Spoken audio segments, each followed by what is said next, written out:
This week, it's Carole Joyside's birthday, and we're throwing a party in the form of a 48-hour flash sale. We've discounted everything in the store, some resources even up to 30% off. You don't want to miss out on this big celebration. The sale ends July 1st at 11:59 p.m. Pacific Time. You can join the party at homeschoolmadesimple.net/store. Every visionary leader will tell you it's essential to remember your why in any grand endeavor. Whether you're considering homeschooling or you're 2 decades into this adventure, today we're talking about why someone would choose to homeschool, what would cause you to educate your kids at home, and what will sustain you through the years. You're listening to the Homeschool Made Simple podcast. This is a podcast to help you homeschool simply, inexpensively, and enjoyably. Carole Joyside has been helping families homeschool for several decades through her literature-based approach to education. And JJ Side is a pastor who was homeschooled using this method and now, along with his wife, homeschools his own 4 children. In this episode, Carole and JJ talk about the value of boredom, why we all need nature, and how work shapes character. Listen in. We're going to talk about why homeschool. And I thought I'd interview someone who's been homeschooled pretty much all their life. And now he's homeschooling his 4 children. And so I think he's well qualified to hit this topic. So welcome, JJ. Thanks so much for having me on. This is fun. So if someone, asked you out to lunch, you're a pastor, you have a lot of these, experiences with folks wanting to pick your brain about things, about homeschooling. Why do you think it's a good idea? Yeah, and before I jump right into answering, I think the way you framed it up is helpful. You and I have talked, and we don't want to have this podcast bogged down into these things, but as a pastor, I have to give caveats. People are always looking for other forms of righteousness besides Jesus, and so it's easy, especially in the church, to think that if you send your kids to public school, you're being more missional, and if you send them to private school, you're doing a better job of positioning them for the future, and if you homeschool them, you're doing a better job of catechizing them and protecting them from things that could pollute their faith. And everybody's always getting into debates about which one is more spiritual. And of course, that's just not the right way to frame it up. So this is a more helpful way to think through it. This isn't so much an apologetic conversation as much as I do get asked that question a lot because I was homeschooled. And so people are doubly interested. One, they know that we've opted for that choice with our kids, but they also know that I'm a product of homeschooling. And so there is an element of fool me once, fool me twice. It's like, well, if you've been homeschooled, you actually know a little bit of what you're getting into to decide to do that now as an adult. Why would you? Why would you choose to re-up, so to speak? And that is interesting.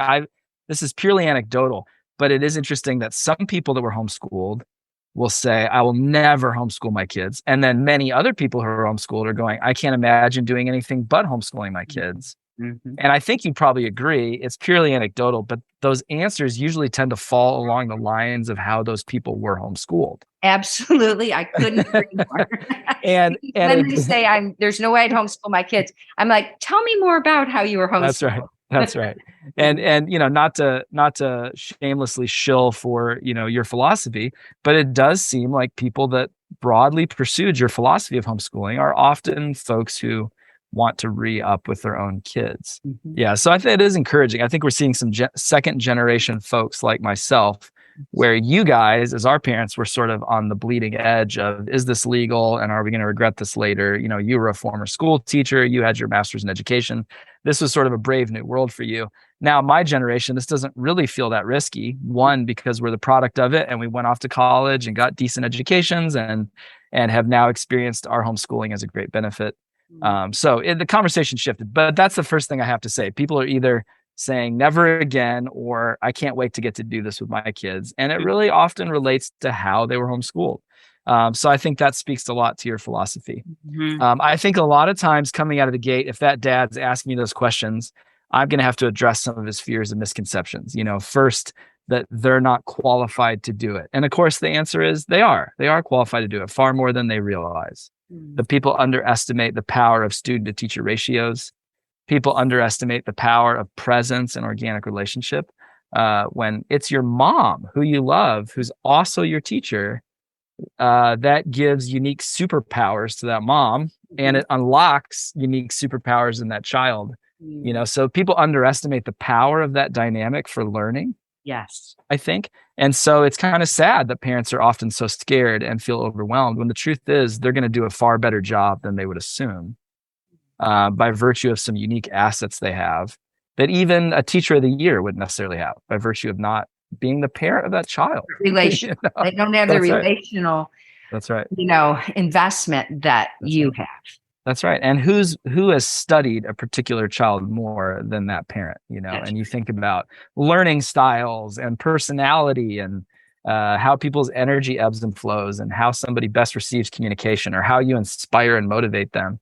And I think a lot of times parents are uniquely qualified to be that person in a child's life. So that's to speak, I think, to some of those fears and misconceptions that to homeschool is to sort of roll the dice, and you might find out later that you were really bad at it and now you've ruined your kids and you can't undo it. I just think that's overblown. I don't think that's true. The thing that I tend to think of first, whether or not I say it first, is that homeschooling has this powerful potential to introduce your children to learning as something they do rather than something that's done to them. Yes. Something very active versus something passive. And that's not to say that anything you do in public or private school is automatically passive, but there's something unique about homeschooling that creates an active dynamic for kids of exploration and provoking their curiosity and allowing their interests to run in directions that their curiosity is pulling them. Things that even if you're the best teacher in the world, the limits of time and space don't allow you to indulge for 30 students. But when you've just got a couple kids and they want to slow down and look closer to Flower, or they want to go and read a second and a third and a fourth book about Abraham Lincoln because he's really piqued their interest, you have that freedom and flexibility. And I think what people underestimate is that when you build that muscle or feed that appetite of curiosity and self-directed learning, it gets stronger. And so we always want to ask ourselves, is our learning model, whether it's at home or in a more formal institutional setting, is it actually strengthening curiosity or is it diminishing it? Yes. Because commencement, when if you go on to college or even postgraduate education, it's been said, too many commencement speeches, it's a tired illustration, but it's not meant to be the end of your education, but it's meant to be the commencement of your education. Your education's meant to now kick off. You've been given the tools and you're now supposed to spend the rest of your life being really curious about every job that you take on, every vocation you step into. And so we have to ask, are our learning institutions inoculating kids against learning, or are they instilling in them a lifelong passion to continue learning? In light of that, talk to me about how homeschooling and your childhood shaped your relationship and your feelings towards books. We've told the story multiple times. There was a season where you sort of wisely allowed me to go explore private school, out of this fear that I was missing out in this way or in that way. I won't get into the details, but you sort of non-anxiously allowed me to do that. And what was so interesting in the contrast of transitioning into a really good school with some great teachers, some world-class teachers whose names I still remember, was the limitations I immediately encountered. Oh, what book are we reading this semester? Oh, I've already read that book 3 times. That happened in 7th grade. This semester, and you would have read it in a day. That's right. And even worse, we're going to ruin your appetite for this book because now we're going to fill out worksheets, how you felt after you read chapter 3, and of course, any good self-respecting reader is going to think, well, it's none of your business how I felt, just leave me alone. Quit ruining one of my favorite books, by dissecting it. E.B. White, author of Charlotte's Web, also famous essayist, writing from New York and Maine. E.B. White famously said, humor is like a frog. If you dissect it, it dies. And that's true for books. I think sometimes a good book can die while it's being dissected. So I noticed that right away, that some of the books I loved were being ruined. And then because I spent so much time in textbooks, which if you want to inoculate someone against the love of reading and make them read textbooks, who gets in bed or after a long day at work and thinks, man, I can't wait to crack open a textbook, So by the time I got home, not only did I have homework, not only was I coming home late because of basketball practice, but I had my nose in the kind of books that make you want to read less all day. That's right. And so I noticed immediately that my reading for pleasure significantly dropped off in that setting, even though it was a great school with great teachers. So there's something about homeschooling where, again, you're not reading a lot of textbooks and you are reading for pleasure, probably a little bit more, that actually invites you to read more. And the more you read, the more you learn. And the more you learn, the more curious you become. So I remember feeling saddened by that when I was in that setting. Oh, I'm not reading for pleasure as much, even though I'm working hard, I'm learning a lot, I'm doing a lot of homework. I've got great teachers, they give great lectures. But I know that reading for pleasure is, in a sense, the gateway to learning. Yes. And I'm doing less of that in this environment. Whereas whenever I'm homeschooling, I'm reading for pleasure a lot more. And I already am old enough to realize that's really the gateway into discovery and self-directed learning, because you can pick up a book and teach yourself almost anything, but you have to want to, and you have to have been instilled with an appetite to do that. Yes.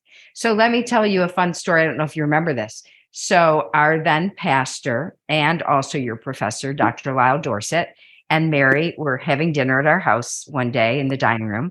And Dr. Dorsett said to me that you were the best prepared student he'd ever had in all of his years of teaching. He was about 65 at the time. And he was trying to praise me. And we were sitting in our dining room, which we had made into a library. You know, we had all the bookshelves built, floor to ceiling in the dining room. And I just said, well, Lyle, I didn't do anything. JJ just read every book in this room, and some of them 3 or 4 times. And see, that's the simplicity of it. It seems so like, oh, come on. But it truly is why you were prepared and why you were well educated and why you loved learning.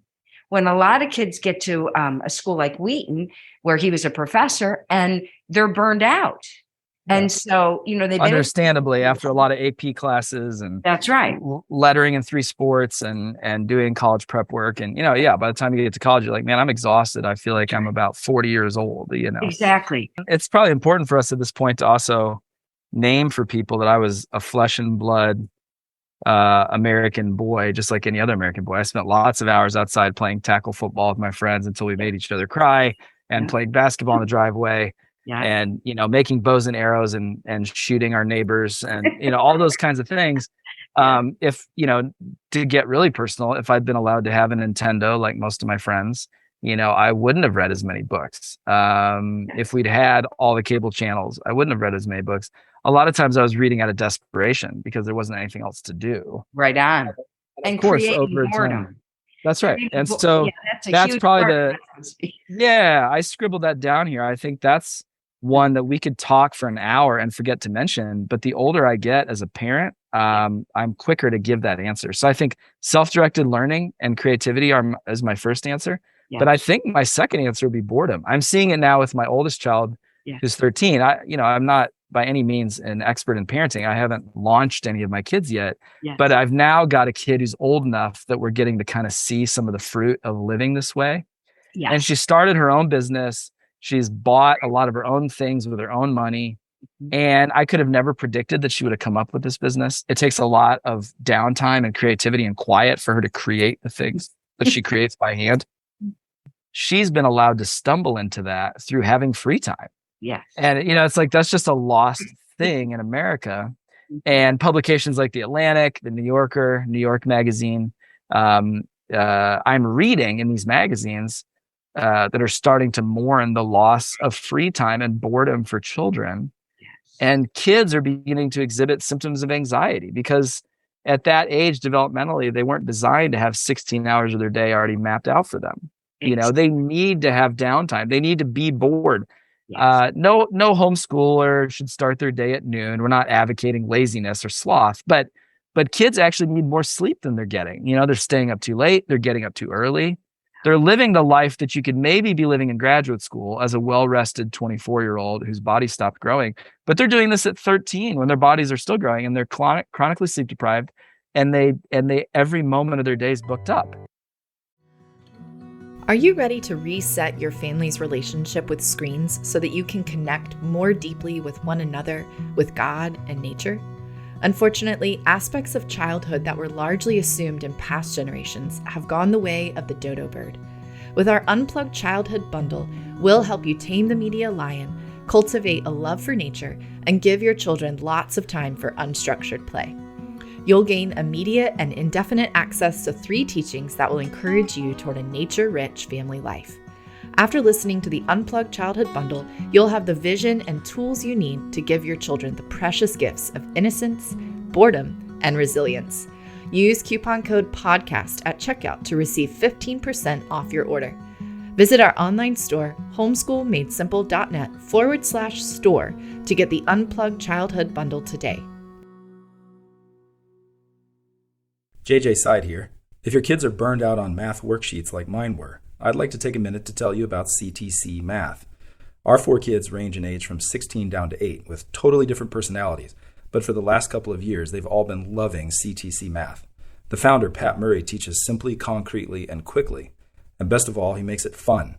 All my kids now enjoy doing their math. I'm watching them grow in confidence along the way, and I love that they get to go at their own pace, gain a sense of mastery over each concept before they move on to the next one, and then easily go back and review what they've forgotten whenever they need to. Give it a try for yourself with a free trial at ctcmath.com. So let's segue to that. Let's talk about nature and its place in children's lives in creating that downtime and that rest of their mind. Yeah, you go first. What are you thinking of when you make that connection? I think you're right. I'm thinking of Richard Love's book, Last Child in the Woods, and what his research that he's gathered shows about dealing with like anxiety for children, depression, ADD, ADHD. And he even wrote a book called Vitamin N, saying that nature was the cure-all for so many of the things we're seeing in our children with the up in anxiety, depression, all these things. Where does nature fit into creating margin in children's lives? Yeah, that's a great question. We live in the suburbs, and so again, we have to be more intentional, but we tried to buy a house that at least had some trees behind it and some places for our kids to occasionally catch a frog and dig holes. I've never seen my boys happier. I have a 6-year-old boy and 2 8-year-old identical twin boys, and then a 13-year-old daughter. My 3 boys, the happiest I've ever seen them in their entire lives is when they were allowed to take shovels out of my shed and dig a hole deep enough to like stand in, just outside the boundaries of my yard. That hole 2 feet one direction might have meant the end of their lives, but 2 feet the other direction was like, okay, you're in a flower bed somewhere.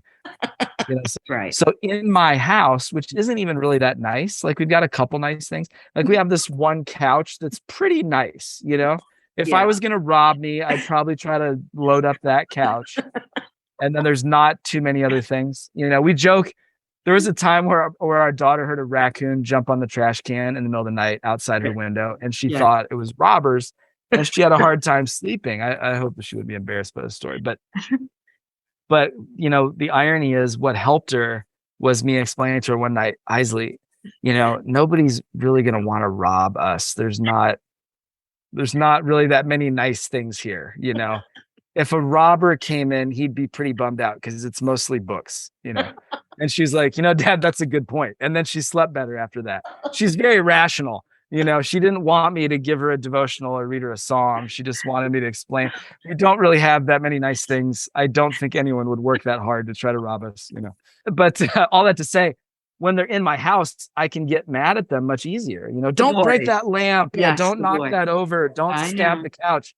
But you put them outside, and all of a sudden I'm like, oh, they're such good boys. It's like, because in nature, outdoors, it's just so much harder for them to do something wrong. Right. And their energy looks far more appropriate because it is appropriate. They're meant to run around. And but we live in a world where you have to be really intentional sometimes to make that happen. Tell the story about Susan Schaefer Macaulay and the weekend nature hikes, because that always helps me when I fall into self-pity about the fact that God has called me to live in the suburbs. I'm going, man, Lord, I live in a landlocked state, in the suburbs. This is not an easy place. So I always try to remind myself of the story. So Susan and Ranald Macaulay were running the L'Abri in London and had no money, no car, no privacy. They had people with them every meal and living, in the manor house there in Gretham, England. And they had one day off. And on that day off, they would buy a bus token or whatever you call it in England. And they would take that bus till the next transfer one, take that to the end of it, then take another one to the end of it, until finally for that one bus token, they were really more in the country. They weren't in London anymore. And they had their kids, and we used to have, when you were little, like an aluminum backpack that you carry your child in. It's like a backpack. And each child had their job. You carry the books, you carry the food, you carry the water, I'll carry the baby, whatever. And they had a rule: for every year of your age, you had to walk 1 mile. So if you're a 2-year-old, you walk 2 miles. If you're a 3-year-old, you walk 3 miles. But it wasn't all at once. So they would walk a little while, and then they'd have a snack. And then they'd walk a little while, and then they'd read a book. And then they'd walk longer, and then they'd have lunch. And they'd walk some more, and then they'd take a nap under trees. And then they'd walk some more and get back to the bus, and they had this whole ritual of creating nature in a very urban setting where they had very little freedom because they didn't even have a car. So they were and they had to be back. So they couldn't take like a train, to Oxford or something. They had to be back. And so in one day, they gave their children a nature experience. They built their children's strength and stamina and gave them like a Sabbath away from ministry, because they were sharing their parents all week long. Yeah. And this was a time where they had their parents completely to themselves. And for listeners who don't know, this is the adult daughter of the famous apologist Francis Schaeffer and his wife Edith Schaeffer. And I just finished reading a biography of Schaeffer, and their kids often talked about having to share their parents with other people. So I think Susan probably was even more intentional when she became an adult to not necessarily repeat some of those mistakes of going, hey, we want to really get away and give our children our full attention. So yeah, I love that story. I wouldn't have known it if you hadn't told it to me, but I think it's really encouraging because it's a reminder that wherever we are, we can be creative. Exactly. And make an effort. And studies have come out that show that even doing something like that once a week, even if that's the most you can do, reduces cortisol levels to such a noticeable degree that it lasts for an entire week, which I think pairs well with your story. You put your kids on a nature walk, and for 7 days, their cortisol levels in a lab would be detected to be far lower. All of us can do something, even if we can't do everything. Even if that means taking them to a park to feed the ducks. But, there's ways that we can be creative with the time that we have, even as a single parent or someone who works 2 jobs or who's in a highly urban environment. Well, last thing I wanted to talk about, let's see if we can close with this, is, Dr. Moore taught Danny and I that work was the key to everything. That if you want to build character, if you want godly children, if you want children that will be successful in life, teach your children how to work. Maria Montessori said, work is a child's play. They want to work, but we rob them of that because obviously it takes longer. They make a mess. They're trying to be helpful. They break the dishes. But Dr. Moore used to say, put away the good dishes and get out the plastic dishes and let your little toddlers unload the dishwasher. They can do it. They're dying to do it. And your kids are dying to cook. And I can remember when you were a little boy, we'd put you in your high chair and put a bowl on top of your high chair, and we'd pour the ingredients in and you'd stir even before you were old enough to stand on a stool. And so the importance of work is the other piece that, I just wanted to emphasize, because I have seen people fight over you for you to work for them, like when you're a teenager and stuff, because you had a work ethic. Oh, well, that's kind. And I don't know if I had a truly unique work ethic, maybe amongst other homeschoolers, but I will agree with you that homeschooling provides unique opportunities to be exposed to work. And the last thing I wanted to say matches up nicely with that, which is just spending more time with adults and spending more time with your parents. What homeschooling does is not so much radical as it's the restoration of a balance that's been reversed, which is for most of human history, you spent far more time with your family growing up than you did with other people. And now people are writing constantly in magazines and in newspapers about how little time parents spend with their kids. That it's often an average of 15 minutes a day is now what people are saying. 15 minutes a day of actual attention that a parent is giving to a child. And we know that we come home from jobs where we're tired, the world can feel impossible. You don't feel like you have a lot to offer. Dipping into a screen, looking at something on your phone is a constant temptation because you're exhausted, and that offers an escape. Mm-hmm. And paying attention to a kid can feel draining. And yet what that means is that we're spending even less time with our kids than we ever have in history. So again, homeschooling is not inherently superior, but it offers a unique opportunity to reverse that dynamic where you're now spending more time with mature adults who actually teach you how to be kind and to cultivate virtue and to work hard and to not complain, as opposed to spending the majority of your time with your peer group, a group of people who frankly are not really great at any of those things yet because they're still growing and learning. And if you sat in a room full of those kids, your first thought would be, man, I wish I could take all these kids and put them around some mature adults so that they would rub off on it. And so homeschooling opens up some unique opportunities to get to do that should not be taken for granted. You're right. You're right. And as I travel the world with homeschool families, 35 years of knowing them, homeschool teenagers are the joy of my heart. They look you in the eye. They have respect. They call you Mr., Mrs., whatever the case may be. They're unpacking the books before the seminar. They're running very often the book tables, the seminars, and they think it's a privilege to do that. And I just love homeschool teenagers because they're the hope for our future as a culture. Well, and I have to say, this will be my one hot take. I think as a pastor, diplomacy is an important part of my job. But if I was going to have a hot take, it would be this. We still are talking about socialization after all these years, which is so silly because no one is more socialized than a homeschooler.